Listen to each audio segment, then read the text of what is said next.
In the spring and fall time during migration season, we do get a significant amount of birds, including waterfowl that stop over on the lake. And sometimes large numbers of tundra swan stop by in the hundreds. That's something that, timing wise, very weather dependent, but late winter, early spring, when those birds are moving through during spring migration. In the springtime, we do get significant number of bald eagles and osprey that frequent the lake. This spring in particular, one of our folks that lives local said that he saw 41 bald eagles in Wow. one day. It is a very important flyway, being we're along the Allegheny front.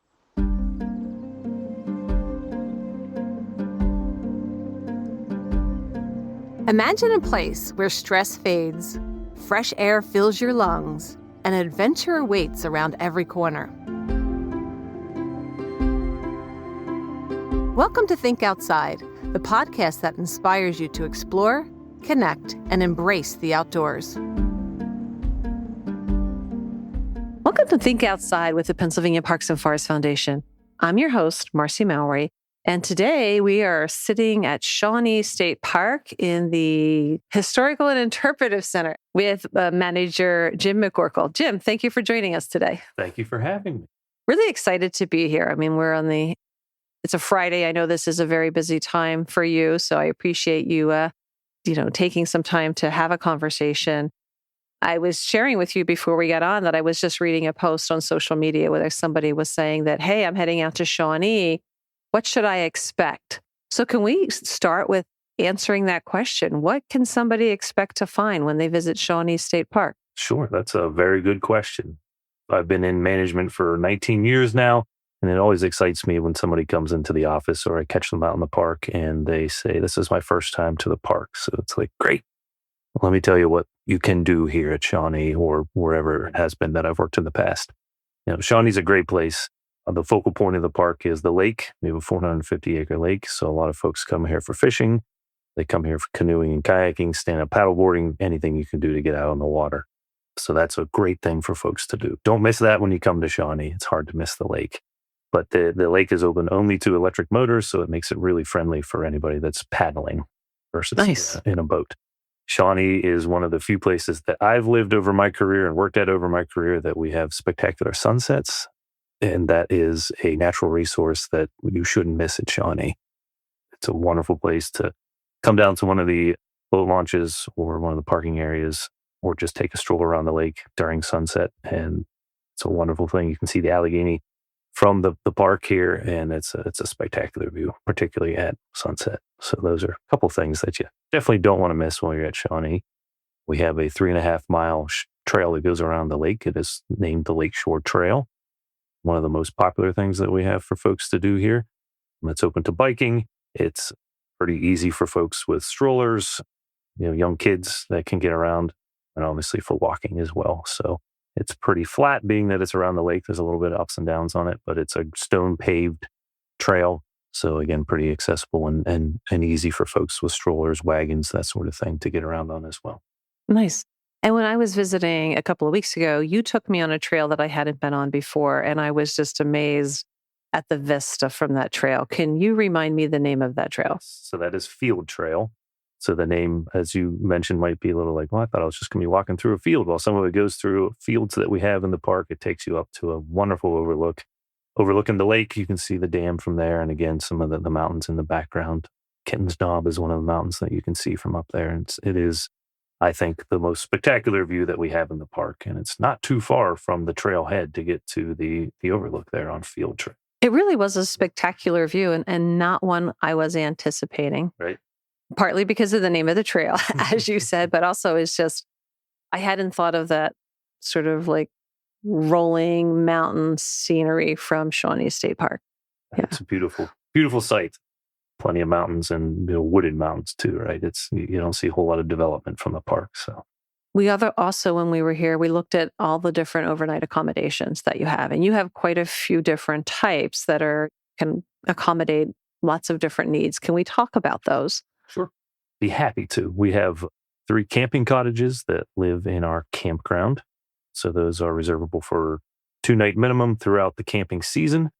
They accommodate 5 people. They're pretty basic amenities inside a camping cottage. If you've not ever been inside one, I know you have, Marci, but for anybody that's listening that hasn't, bunk beds, you have to provide your own linens. There's electricity in them. There's heat in the camping cottages, a ceiling fan, and a table with a couple chairs, but that's pretty much it. So it's bring a lot of things, but you don't sleep in a tent, and if you don't have a travel trailer or something like that, it's a great way to come out and see the park and stay over a couple nights or longer if you like to. Another overnight accommodation that we have is on an island in the park. The island is accessible by vehicle, but it is an island still. And it is the Shawnee Lodge, sometimes called the Lakeside Lodge as well. It accommodates up to 8, and it is a modern facility. So it has kitchen, a fully stocked kitchen, has a nice patio space outside with a fire ring and a charcoal grill out there. So accommodates up to 8 people. Again, same style of bedding. You got to bring your own linens for our accommodations, but everything else that you need is pretty much there outside of your personal items. And it has spectacular views of the lake. It's really handy to the lake, being that it is on the island there. And it is actually part of the original, one of the farms that was here before the park was established. And it was a caretaker's home prior to becoming part of the state park, and now is a rentable facility for us. And that's available year-round to rent. Our camping cottages are only open during our camping season, which is mid-April till mid-December. And right now, the park is working with the Pennsylvania Outdoor Corps. We have received some funding, and we'll be getting some help from those young folks to rebuild a yurt. Well, we used to have 2 yurts, but they had lived their life. And we had a private donor that was also interested in seeing a yurt being rebuilt. So they gave $15,000 to help that process along. So my staff is right now working to construct a yurt. So we anticipate for the 2027 season, we will have a yurt again. And if you don't know what a yurt is, it is a round canvas tent. And inside, amenities wise, it will have a refrigerator. It has a cooktop. It does not have running water. It'll have bunk bed style bedding inside. So a nice place to spend the time. Yurts are very popular. Folks love coming out, and just a unique experience, a different way to get out and enjoy the outdoors. Definitely. And that again is in the campground. So it is typically through our camping season when those are available as well. And how many campsites do you have? We have over 200 campsites. I think the number is actually 201 campsites here. We have a variety of amenities in our camping, from primitive type camping with no electric, just a campsite for your tent or dry camping in your small camper. We have full service campsites. We have electric only campsites as well. And some of our sites are designated as pet sites. So if you have a family friend or pet that you want to bring along, you're welcome to do that as well on some of those designated sites. Now, I remember that you have some areas in your campground that allow for like larger family groups. Yeah. I forget the terminology. So we have 2 sites that are titled Great Gathering Friends and Family Sites. So they are essentially a double campsite that is rented as one, and you can put 2 campers, RVs on the campsite itself. There's a large living space between where those campers are set up. Folks can also put up tents. They accommodate up to 15 people. Our normal campsites are up to 5 folks. So if you have a friend or a family member that you like to come camping with, it makes it easier because you only need to rent one spot, and then you get to camp side by side. So they're laid out very nice. Those were developed, I believe they've been in place about 3 years now, and they're very popular. They are open to pet camping, and they are full service campsites. So Oh, wonderful. RV that you want to pull on there, you have water, sewage, and electric on those campsites as well. And you had something that you're working on that isn't ready for this camping season, but can we chat about it? Absolutely. So we are developing another form of camping. I think it's something that's been happening in the private sector for quite some time, but the official name hasn't been decided upon yet. I've been calling them buddy sites because that's what they're called in the private sector. So it's similar to the Great Gathering sites that we have, but a smaller footprint. So it allows 2 campers, if you have an RV or a travel trailer, essentially pull in opposite direction of one another. So when you set up your camper, your awnings are facing each other, your doors are facing each other, and then there's a smaller shared living area in between. And those will also be rented as one campsite. So if you're camping with a friend or a buddy, a family member, you just have to make the one reservation, and then you have space for two campsites or two campers on this campsite.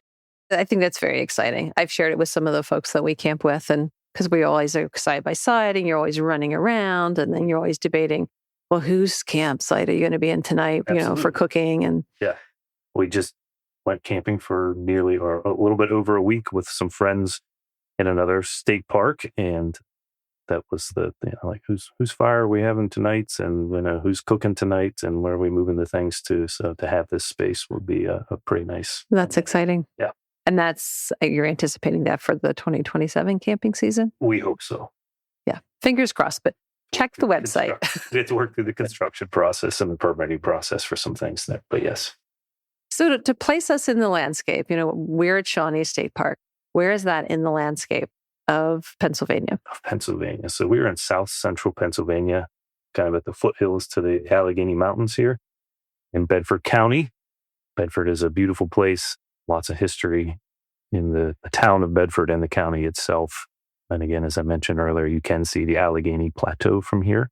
So it's a beautiful location, lots of rolling hills in the area. And then you can jump up not too far from here is the Laurel Highlands. So half hour, 45 minutes, you can be to some pretty popular destinations in the Laurel Highlands as well from Shawnee, which is great. So in addition to all the things you have to do here at the park, and we'll continue to dive into those, there's lots of things outside of the park to do. If you have a rainy day, you can pop into a museum, or you can pop into a quaint little downtown and do a little shopping. Or Correct. Yeah. Bedford's a beautiful little town. It's about 15 minutes away from the park.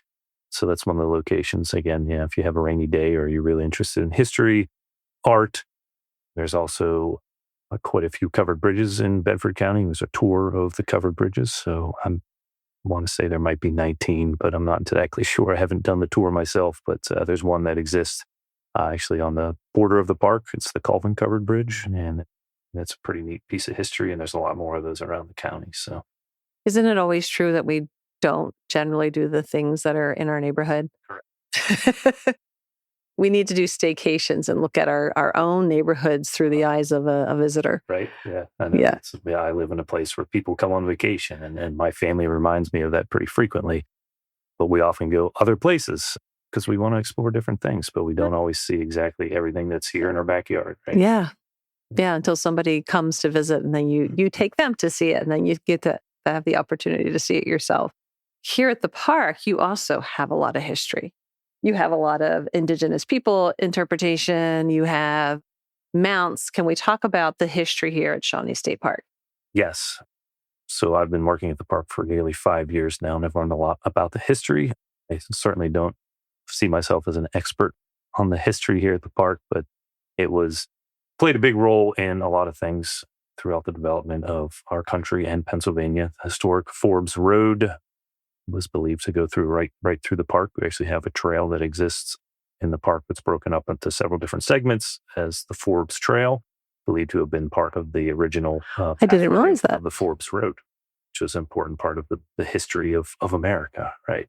And then, Shawnee itself, the Shawnee, the Native Americans, the Shawnee were around the area. It was called Shawnee's Cabins at one point in time. And I don't think that they inhabited the area full time, but they did move through the area and then spent time around us. And that's why we have a lot of Native American artifacts that have been found inside the park. We had an educator here at the park. His name was Ron Barlick. For 51 seasons, Ron was the educator here, and history was his thing. I mean, he loved talking about it, learning about it, and educating our visitors about the public, our public visitors about the history of the park here. And he found over his years, he amassed quite a collection of Native American artifacts that are on display here in our Historical and Interpretive Center. And right now, we're working through a process with our OPS section, the Outdoor Programming Services section, to kind of revitalize and finalize our collection here. So we had the Outdoor Corps was actually in the spring for a week, cataloging and researching some of the artifacts that we have at the park to put a little more history and learn more of that story behind the artifacts that we have. So we hope to, in the future, it'll develop some newer exhibits that can display and interpret that history here at the park. Now, you have an environmental educator, and are they doing historic interpretation as well as environmental education? Yes, George Barner is our educator now at the park.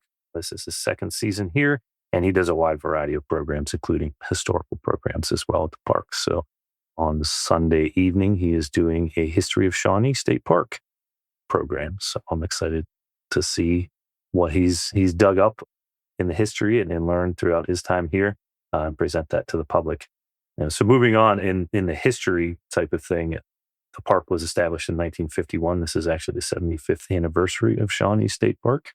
And there was a lot of farmland in the area that encompasses the park now that obviously became the park. So the dam was built in 1951 as recreation and flood control, and obviously established the lake that we have now. So lots of land was previously farmland. One of those farms that became part of the park was the Bowman farm. He had John Bowman was the chancellor of the University of Pittsburgh at one point in time. He owns this property here. Big portion of the park was his prior to becoming the state park. And it was the Waterbrooks Dairy Farm. It was the name of the farm that John Bowman operated here in the park. So, yeah, I forgot that it was your 75th anniversary. And I know you have a friends group and you all are working together to celebrate that 75th anniversary. What are some of the plans? So right now, the friends group has a 75K challenge.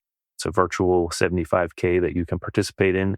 Sign up online for that through runsignup.com and get that information there. But if you participate, you get some swag, some nice Shawnee 75th anniversary swag. I believe they've got a medal when you complete it, a nice little canvas tote bag, and some stickers and other items that go along with that as well. And we were working towards on October 17th, which was the date in 1951 that the park was dedicated, to have a little bit of a celebration. And plans are still in process for that right now as far as how much we're going to have going on, but we're going to have a celebration to commemorate the 75th anniversary on October 17th, which happens to be a Saturday. So it worked out very well. That did work out well. It doesn't always do that. And we'll make sure we link so that your Facebook page, your website, the friends information is all in the show notes so people can monitor that. Great. If they want to participate. If someone only had one day here at Shawnee, what would you recommend that they do? I would say if you only have a day to spend at Shawnee, get around the Lakeshore Trail, probably check out Field Trail, at least to the overlook. And you could spend a little bit of time on the water or by the water fishing. We have a pretty good fishery here at the park, warm water fishery. So anything from panfish, bass, there are walleye, and even muskie in the lake, just to name a few of the species that you can catch here. And then you can also get out on the water. And if you don't have your own boat, we do have a boat rental, a third party that has a boat rental concession here. They have paddle boards, canoes, kayaks, and also pedal boats that you can go out on. Nice. And if you're traveling, if you have a family with young kids, what do you recommend? As far as activities to do? Yes. I mean, again, I got to go back to the Lakeshore Trail. It's a pretty mild walk and a beautiful walk to get around. And again, if you have young ones that may be in strollers, it's ideal for that as well. There are a few playgrounds around the park as well. One by our beach. We do have a nice swimming beach. So if it's a hot day, you can get out and cool off a little bit in the wonderful waters of Shawnee Lake. And then there are a few playgrounds, one of them being at the beach. There's a small playground in the campground as well. Some swing sets around, and there's also some volleyball courts here at the park as well. Oh, nice. Yeah. Any other type of sports equipment? There is a 9-hole disc golf course at the park, and it's located pretty near to the lake, so you get some pretty nice views of the lake as well. It's a par 3 disc golf course, so it's I would say it's a beginner's course, but it's fun. If you don't have discs, our concessionaire also, who does the boats, can rent you some discs if you want to come out and try that. So you don't need to have your own equipment. You can rent the equipment once you get here. Is there any part of the park that visitors often overlook that you would recommend that they visit? Yeah, I mean, everybody wants to know that, right? What's the coolest thing that maybe is not super easy to get to or just has been overlooked? I would say some of our hiking trails where you get out a little bit further from that lakeshore trail, Forbes Trail and Pigeon Hills and Tiday Trail make a nice loop. Definitely a little more challenging on the hiking side of things. Those trails are also open to biking as well, but a lot of ups and downs there. So much get spectacular views, but it's a really peaceful area of the park and no other development in those areas. That's definitely something to take a look at. And then we also have, going back to our overnight, I forgot to mention that we have an organized group tenting area that's designed for folks that are part of an organized group like scouting or church groups. Sometimes school groups use those areas as well. So it is a primitive camping area. It's just open to folks for tents, but it sits along the lake. It's a little spot, so you're not in the campground proper. It's a separate area of the lake, and it really is a beautiful area to get out and spend a couple nights if you're able to do that with an organized group. So that sounds lovely. One of the things that I like when I visit a place is just to places for quiet contemplation, just where I can sit and listen to the birds or just sit and be. Do you have any places that you recommend for quiet contemplation? Sure, we have, lots of picnic areas around the park, and Shawnee itself is pretty quiet. So there are plenty of areas with picnic benches and just some benches around that lakeshore trail where you can just sit and contemplate. There's a beautiful open spot down by our dam, several picnic tables down there. That really is a spectacular view as well of the lake itself. And then again, from there, you can see the Allegheny Plateau and then some of the historic buildings on that barn from the Bowman, or from the island on the from the Bowman farm. You can see those as well. So it's really a spectacular view. And springtime is a wonderful time to come to Shawnee because we have lots of flowering trees around, including lots of apple trees around the lake itself that in the springtime are just spectacular when they're in bloom. That's usually like early April to mid-April when that's occurring here, depending on the weather. I was going to say, except maybe this year. The weather and the temperatures, right? Significant amount of redbud trees around that are they're so pretty, really beautiful when they're in bloom. Yeah. So, if you can come out to Shawnee in early to mid-April, it's a good chance you'll catch when everything's in bloom here, and it really is spectacular. And a lot of that's around the lake as well. So. I would imagine with the body of water, you're good for like waterfowl watching and really any type of bird watching because you have such a large property. Do you find that that's a popular activity here? Absolutely. Wildlife watching is particularly birds and waterfowl is very popular. In the spring and fall time during migration season, we do get a significant amount of birds, including waterfowl, that stop over on the lake. And sometimes large numbers of tundra swans stop by in the hundreds. That's something that, timing wise, very weather dependent, but late winter, early spring, when those birds are moving through during spring migration. In the springtime, we do get significant number of bald eagles and osprey that frequent the lake. We're not aware of any nests in the area or right on the lake itself. This spring in particular, one of our folks that lives local and posts a lot on Facebook about his wildlife watchings said that he saw 41 bald eagles in one day. That would have been, I want to say sometime in March, but we had a tremendous amount. I was not aware that you had such a migration through here. Yeah. So that's awesome. It is a very important flyway, being we're along the Allegheny front. And not far from the park also is the Allegheny Hawk Watch. That's operated by the Audubon Society. And that's something that the public is welcome to go up and take a look at as well. So up on the Allegheny Plateau is where that is, and you can see the lake from up there and witness a whole bunch of really neat birds, including raptors that are using the Allegheny front as a flyway during migration times.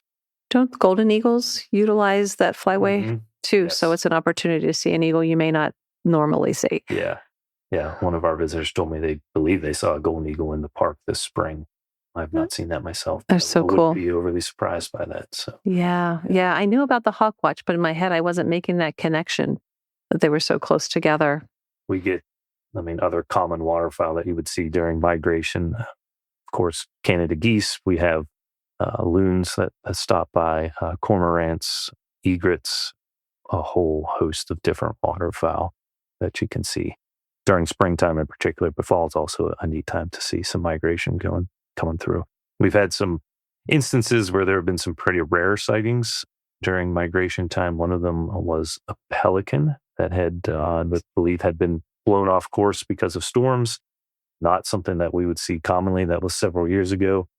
And then I think 2 or 3 years ago, there was a shorebird called a limpkin that was spotted at the lake. I think there may have been several of them actually, and that generated a lot of interest in the local birding community here. I would imagine. Again, not something that you typically see in this area. So pretty neat for folks to be able to see. Every time someone says the word pelican, I think of this. There was an older woman one time, she said to me, a funny bird, a pelican, his mouth can hold more than his belly can. So it always comes right into my head. And dare I say there's a rather large swan on the lake right now? Oh, yes. Very, very big. It holds up to 5 people, I believe. So, our boat rental concessionaire has purchased and now rents a swan pedal boat. So that has been very popular. And I think they have that open for reservations if you're coming on a weekend and want to make sure you can get out on that as well. So I'm sure Marci can give some information for our boat rental on the podcast. I sure can. We mentioned that you have a friends group. Can we talk a little bit about what a friends group does here at the park for you? Yeah. So a friends group is a group of volunteers here. They're dedicated to helping us out. It is the Friends of Shawnee and Blue Knob State Parks. So they do a lot of things at Blue Knob in addition to Shawnee. They have regularly scheduled monthly meetings that switch between the parks. They do a monthly hike, again, that switches between the parks. The monthly hikes are the second Wednesday of each month, and the meetings occur on the third Thursday of each month at the park. The Friends Group supports the park in many ways by helping out with events, coordinating some things, and also on the financial side of things, raising money to help purchase items for the park. And we're working towards potentially an ADA kayak launch right now with the Friends Group. The park has lots of needs, and it's difficult within the confines of our budget to sometimes procure those needs. So the Friends Groups help out with that type of stuff. They do some event planning and put on some events at the park. In August, we have an annual event coming up, Art in the Park, where they invite local artists to display lots of different types of artwork, usually focused around wildlife and the scenery here in the local area. There is a painting party that occurs with a local artisan that folks can register for. They have a 5K that occurs during that weekend as well. And forgive me, I don't remember what the dates are right now, but it is middle of August when we have Art in the Park. The Friends Group also sponsors movie nights at both of the parks. So they show a nice film, something that you would have seen in a movie theater in the past, but usually, nature related themed, something along those lines, like Yogi Bear, or I can't remember the other movies that they've done, but that's an outdoor movie that we do at our amphitheater here, and same thing at Blue Knob. That event for Shawnee is coming up on October 17th, which is the celebration of the 75th anniversary here. As always, check the calendar of events either on PPFF's website, because we also list the Friends Group events, and check the DCNR calendar of events. And know that you don't need to be a camper in a state park in order to participate in any of the education programs or events that are being held by Friends Groups. And it's a great way, if you're not familiar with a place, to get introduced to it. So keep an eye on calendars. So if you're thinking about visiting a place and you'd like to feel a little bit more acquainted, it's a great way to get acquainted. It is. With place. The Friends Group also helps us organize and implement some cleanups and trail work days. So folks want to get involved and volunteer in different ways. The Friends Group with us sponsored a trail work day where we did some tread work and drainage work on that historic Forbes trail beginning of June. And then usually around Earth Day, we generally sponsor with the Friends Group a cleanup event or picking up roadside trash and beautifying the park in different ways. It's not just all litter pickups, but that's part of it. It's an important part of it as well. It is an important part of it. And if you're listening to this in 2026, we're going to be here from September 26th till October 4th during Healthy Lands Week, doing a lot of different projects throughout the park. And we invite volunteers from all over the state or even outside of the state to join us and participate in those. Some of them are beautification, tree plantings, fish habitat construction, some trail work. So doing a lot of different things to improve the visitor experience and improve the habitat here at the park. So keep your eye out for some additional information. Come out and join us. It'll be a lot of fun. There'll be some education programs as well. So, because all work and no play is not good. So we want you to have fun and learn and get connected to this amazing place. As we start to wrap up, what do you hope listeners understand about Shawnee after hearing this conversation? It's definitely worth coming out and taking a look, spending a little bit of time at our park. Whether you're a local and maybe you've never been, as we talked earlier, you might not appreciate the things that are in your backyard, although a lot of the local community does enjoy our park, which is really nice to see. But it's a beautiful place to come visit, relax, unwind, and just enjoy the nature of the scenery. And you can get out and you can be active, or you can sit back at the campsite, relax, and then enjoy just the sounds of nature, if that's what you like to do.